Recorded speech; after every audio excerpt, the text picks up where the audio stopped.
And so, the men who were once the disgraced 5th century of the 33rd cohort became legends within Caesar's legion. With Camp Golf and Boulder City secured, the NCR forces at Hoover Dam found themselves trapped in the wall that they once fought so hard to hold. Finally, Legatus Lanius broke Oliver's forces as the 33rd claimed victory in Camp Golf. Oliver, Moore, and countless other profligate soldiers were impaled on pikes and displayed for all to see along the Colorado River. And with the fall of Hoover Dam came the rest of the Mojave. The Legion marched upon New Vegas in a tide of blood from the hundreds of fallen profligate soldiers. Caesar entered New Vegas, his grand triumph, with the Legatus Lanius leading the parade. In quick succession, the entirety of the Nevada and parts of Utah and California came under Legion control. The legionaries soon enslaved and culled much of the Mojave and peacefully ruled the rest. Plans to expand west and southwards to California and Mexico were soon drawn up. But for the first few years from the old capital of Flagstaff to the newly christened Nova Roma, peace settled as the Legion rooted out the druggies, raiders, tribals, mutants, and all forms of degeneracy. For once in hundreds of years, New Vegas was quiet and tamed, fearful of her new master's retribution. Civilization, unforgiving as it was, has finally returned to the Mojave wasteland. The men of the 33rd continued to serve their Kaiser in the years following the Second Battle of Hoover Dam. Many would soon fall in their service to the legions from the Mexicos to New California, but a few managed to ultimately retire to a quiet life, living their days in the lands they had helped conquered, so generously provided by the new Kaiser. Their story of defeat to redemption to utter victory, of men who would dare charge headfirst into certain death and against the enemy's elite and come out on top, became the talk of many young legionaries. An inspiration, if envious, eternal praise from their fellows, and an ever-damning condemnation by their enemies. Despite losing about a quarter of its population during and after the Second Battle of Hoover Dam, Silver Rock Mine soon reopened under the Legion's management. Slaves and citizens flooded in from Arizona, and soon the town blossomed into a new city entirely, one of the first of the Nova Roma settlements to spring west of the Colorado. Boulder City and its rail station remained in ruins following the Second Battle of Hoover Dam. Soon the pre-war ruins were demolished, and a new hub of supply and transportation was built by the legionaries and their settlers coming in from Arizona. As time went on, the city soon faded into obscurity, and its memory, both pre-war and its role in the Mojave campaign, were ultimately forgotten. In the aftermath following the Second Battle of Hoover Dam and the NCR withdrawing from the Mojave, Caesar soon turned his eye towards the Mojave chapter of the Brotherhood of Steel.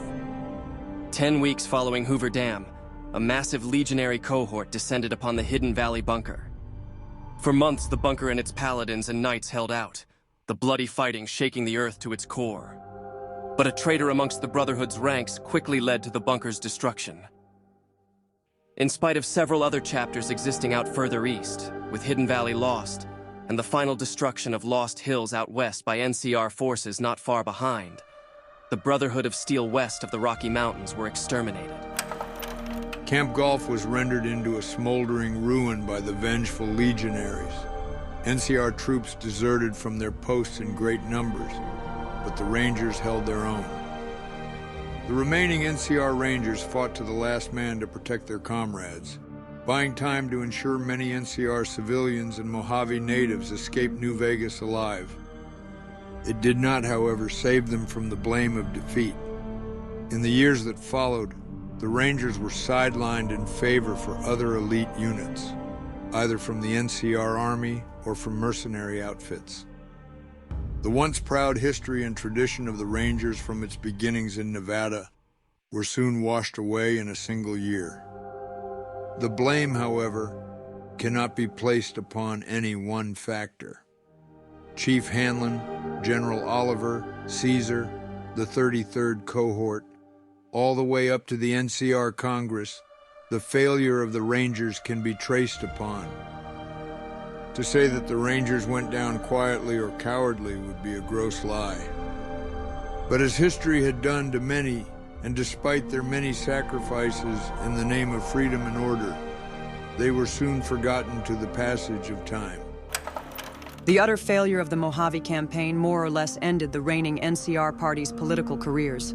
The long blame game on who lost the Mojave had begun. The entirety of the NCR army withdrew from the Mojave wastes. Along with them, a massive horde of both New Californian and Mojave citizens, mercenaries, and tribals. Back home, the crisis soon evolved into a humanitarian disaster.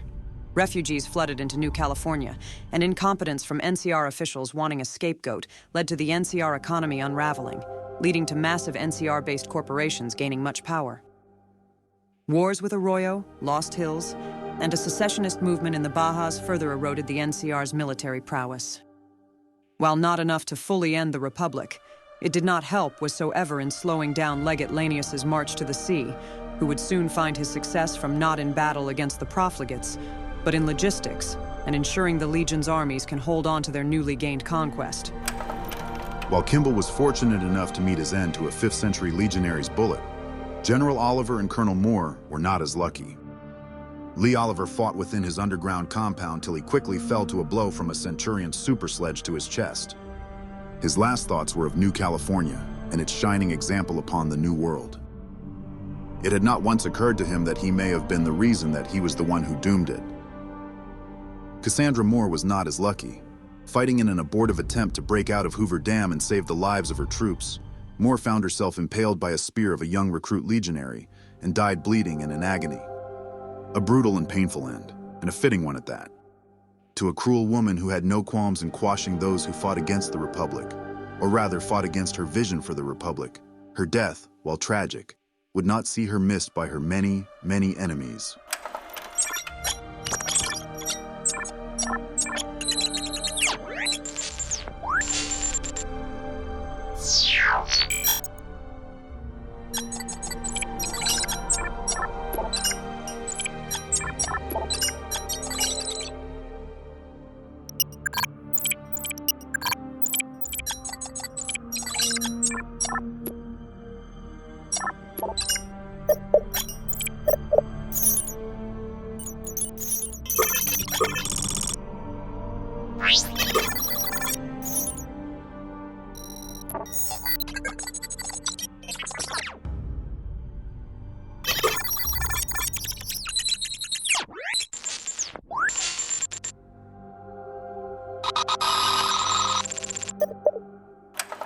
And with that, the century who had once dishonored themselves before had fought their way to the top and into the annals of history.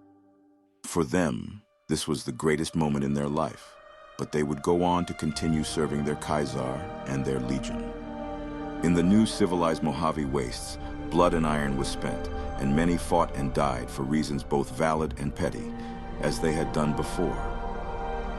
Because war never changes.